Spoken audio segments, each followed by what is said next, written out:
Okay, so I'm going to show you how to do something called a parameter query now. And a parameter query is incredibly useful. Now, on all the queries we've done so far, I've had one thing in common, which is that if we wanted to change the search criteria for the query, we've had to go back into our design mode for the query and then manually change what it is that we're looking for. Now, if you create a database for somebody else to use, they're not going to be able to do that.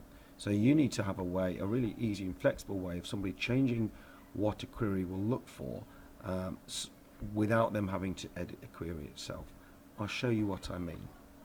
So I'm going to do a query that will enable me to find certain roles within, keepers with certain roles within Jurassic Park. So I'm going to go into create, I'm going to again do my query design, and I'm going to use the keepers table again, and I'm going to put on the fields for the first name, surname, and let's just do this quickly so we'll keep it to role. Okay, now what I'm then going to do is I'm going to apply my search criteria here, and this time instead of typing in exactly what I'm looking for, I'm going to type in a square bracket. I'm going to say please enter the role you are looking for. So literally a question. Okay, so that might look a little odd, might look a little strange to you, but what I'm going to do is then save it, keeper and role, and I'm going to run it, and it literally pops up with a question, and this time I'm going to put in keeper and then run the query, and it brings up keepers. Now if I go into the query and run it,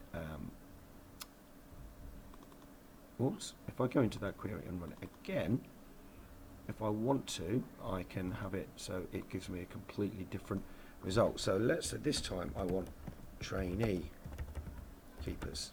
I don't have to edit the query, you notice. All I'm doing is running the query again, and it comes up with the option. And for some reason that hasn't worked. I know it's because I did keepers, not keeper. That's why that didn't work. If I change that to keeper, that would work. But that's very important. It shows you that if you don't type in data that matches the data in the database, then it's not going to find it. Actually, so let's try that one again. Trainee keeper, and that should work. There we go, it works perfectly that time. So that is a parameter query, incredibly easy to do, and all you need to do is build square brackets and then put the question that you're going to ask the user about what they're looking for within those square brackets. Simple.